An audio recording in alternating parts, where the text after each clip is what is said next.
নমস্কার বন্ধুরা, কেমন আছো সবাই? আশা করছি তোমরা সবাই খুব ভালো আছো। বংনাচার টুকি চ্যানেলে আবারও আমি নতুন একটা ভিডিও নিয়ে চলে এসেছি তোমাদের সঙ্গে শেয়ার করতে। আর আজকের ভিডিওটা সম্পূর্ণ পারিবারিক ভিডিও, আর আমার সারা দিনের কাজকর্ম তোমাদের সাথেই শেয়ার করলাম। তো চলো শুরু করা যাক ভিডিওটা। কি ধরছিস?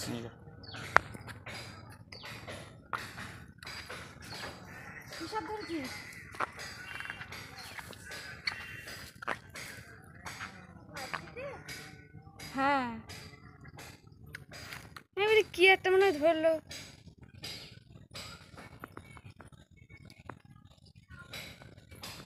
কতবার সাপের দুবার মুন্ডু কাটে আর বস্তার মধ্যে ঢুকিয়ে রেখেছে। তুই ওই নিরীহ সাপটার ওরকম ভাবে কামড়ালি? হ্যাঁ, কি হবে? চলে গেল, চলে গেল।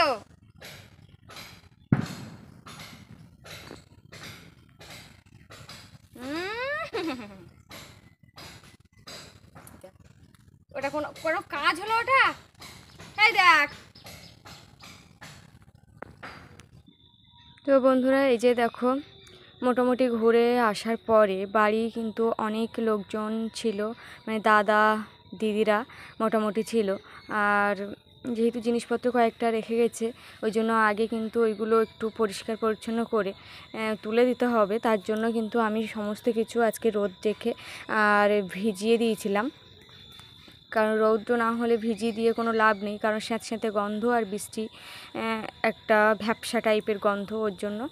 আর তখন মানে প্রথম দেওয়া হয়নি, আর প্রথম দিকে এরকম রোদও হয়নি, তো আজকে একটু রোদ দেখে আমি কিন্তু দিয়ে দিচ্ছি। আর ওখানে যেহেতু টুসি সাপটাকে আঘাত করেছিল, তাই আমি একটু দেখছিলাম।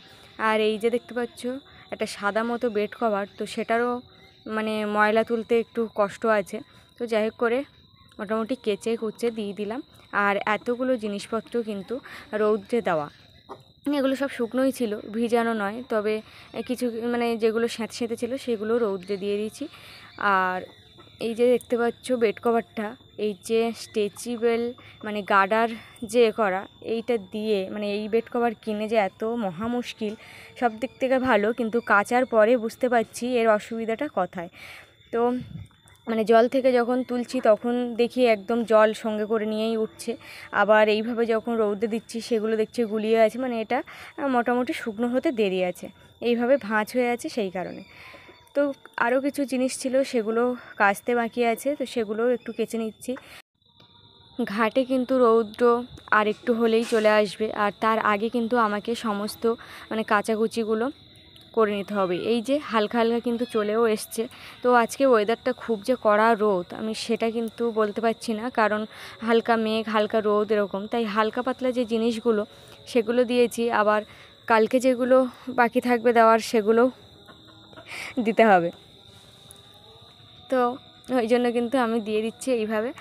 আর যেহেতু ঘোরাঘুরি হয়েছে, অনেক কিছু জিনিসপত্র জমে আছে, সেই সব মিলেমিশে কিন্তু কিছু কিছু জিনিস আমাদেরও মানে আমাদের কিছু কিছু জিনিস সেগুলোও দেওয়া হয়েছে।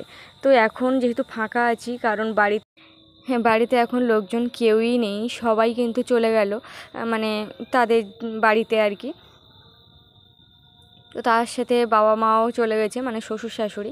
আর এখন দেখো সমস্ত কিছু জিনিসপত্র রৌদ্রে দেওয়ার পরে আমরা কিন্তু চলে এসেছি তালের এই যে শাঁস যেগুলো হয় বীজ থেকে, সেগুলোই খাবো ওই জন্য। তো দেখো কতটা নেব, কারণ প্রত্যেকবারের মতো মানে একবারে তো সবগুলো যাবে না, তাই আমাকে কিন্তু দুবার বয়ে নিয়ে যেতে হলো। আর সমস্ত জায়গায় দেখলাম যে কোথায় বসবো, কিন্তু রৌদ্র থাকার কারণে আর বসা হলো না। তাই এখানে মানে ঘরের চাতালের উপরে একটু ছায়া ছায়া আছে, সেই কারণে কিন্তু এখানে বসে পড়েছি। হ্যাঁ, এই যে দেখো ডাব ছিল, আগের দিনের যে ডাবগুলো মানে কাটা হয়েছিল মানে পাড়া হয়েছিল গাছ থেকে, সেই ডাব দুটো ছিল আমাদের জন্য, তো এই ডাবই কাটা হলো। যা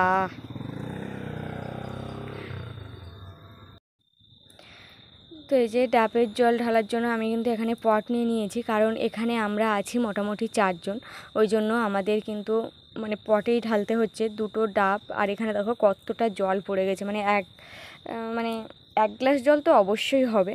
তো পড়ে গেছে এখন, তার জন্য খুবই খারাপ লাগছে। তার কারণ হলো গাছে ওটা সেরকম কেউ নেই, তো ওই জন্য একটুখানি নষ্ট হলেই অনেকটা গায়ে লাগে।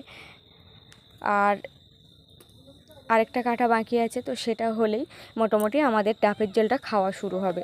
আর বাদবাকি যে ডাব ছিল বা সেগুলো কিন্তু খাওয়া হয়ে গেছিলো, দাদারা ছিল সেই সময় খেয়ে গেছিলো।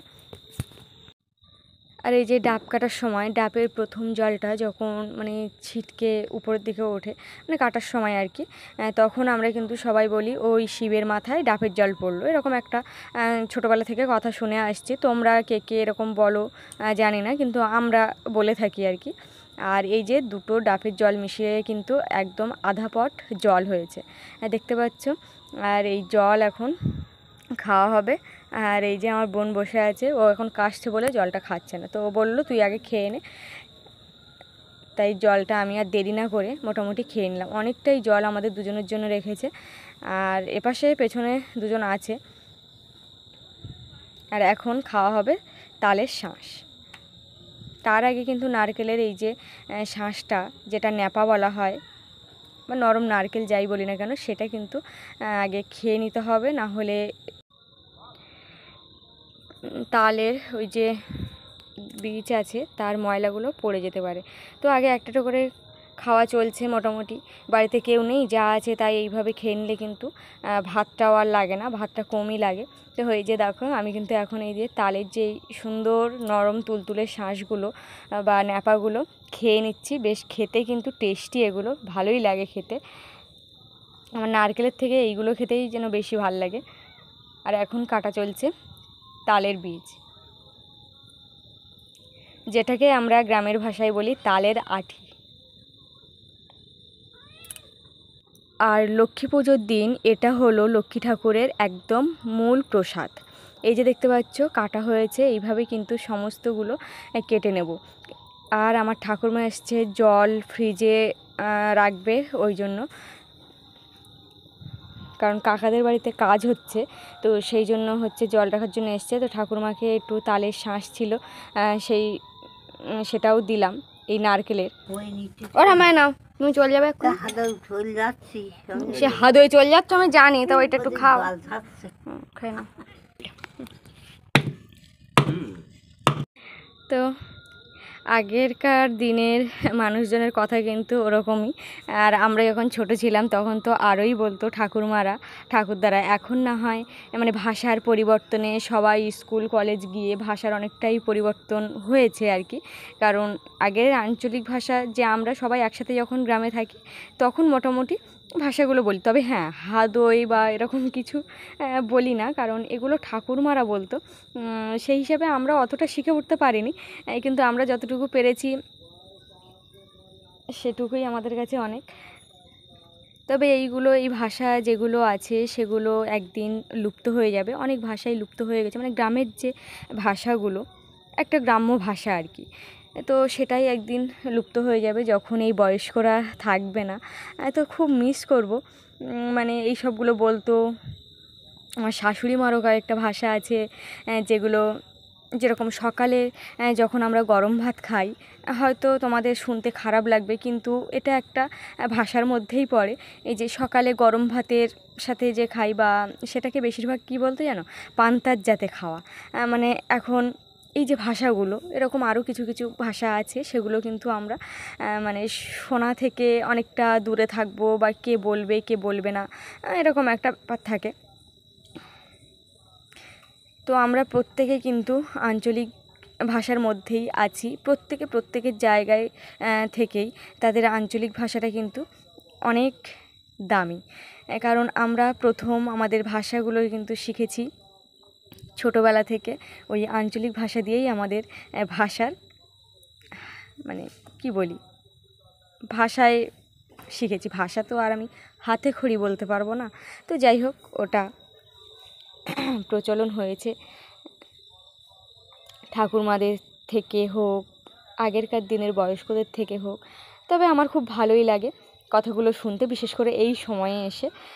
আর তোমাদের কেমন লাগে নিজেদের ভাষা ব্যবহার করতে অবশ্যই কিন্তু জানিও। আর এই যে দেখো আমি এখন খেতে বসেছি, ব্যাপক লাগে খেতে। আর এগুলো একদম নিরেট শাঁস, যেহেতু ঝাঁপ করে রাখা ছিল শুকনো, যে তোমরা দেখেছো নারকেল তলায় ঝাঁপ করে রাখা ছিল, মানে শুকনো হয়ে গেছে। তো একদম শুকনো হলে কিন্তু বেশ ভালো লাগে। আর এই যে সবথেকে কষ্টের জায়গা, খাওয়ার পরে পরিষ্কার করা খুবই কষ্টকর ব্যাপার, কারণ আরামে বসে বসে কী সুন্দর খাচ্ছিলাম, আবার দেখো মানে পুরো একদম এইভাবে পরিষ্কার করতে হচ্ছে। আমার তো ভালো লাগছে না, একদম কান্না পাচ্ছে। মানে কষ্ট করে আবার যেতে হবে ওর থেকে, মনে হয় এটাই ভালো ছিল খাওয়া দাওয়ার আগেই মনে হয় আমার এগুলো রেখে আসতে হতো। দেখো কত জিনিস, কত জিনিস, শুধু এগুলো নয়, এগুলো শুধু ভাবছো তোমরা কত জিনিস, এগুলো একদম এ তো এই কটা, আরও তোমরা দেখতে পাবে। দাঁড়াও দেখাচ্ছি। এগুলো আগে সমস্ত কিছু পরিষ্কার করে নিই, কারণ এই ঘরটা আমাদের নতুন ঘর বলে কথা। তাছাড়াও এগুলো শুকনো করতে দেওয়ারও ব্যবস্থা আছে। এই যে দেখতে পাচ্ছ কাটা নিচে ডাবগুলো, এগুলো কিন্তু কাটা ছিল আগের দিনের, দাদারা যখন ছিল তখনই খেয়ে গেছে। আর ডাব পেড়েছিল আমার এক দেওর, মানে ওই প্রায় গাছে ওঠে। তো আমি সব কিছু ঝাঁপিয়েছি একসাথে নিয়ে যাব বলে, কারণ আমার বারবার আসতে আবার ভালো লাগছিল না সেই মুহূর্তে, ওই জন্য আমি কি সুন্দর করে গামলা সাজিয়ে নিলাম নিয়ে যাওয়ার জন্য। তো সেখান থেকে নামিয়ে আমি কিন্তু অল্প করে নিয়ে গেছি। আর এই একজন দেওর দেখো সবেদা গাছতলা যে সেই ধরেছে, আর সে উঠবে না, কারণ সব জায়গায় তার রোদ লাগছে। তো ভালো, আমি এখন এখানে রেখে দিচ্ছি, শুকনো হতে দিয়েছি।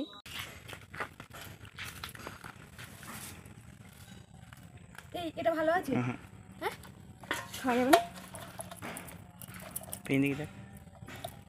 ইয়ে বাবা, আমি মনে করলাম এটা ভালো আছে, খাইনি।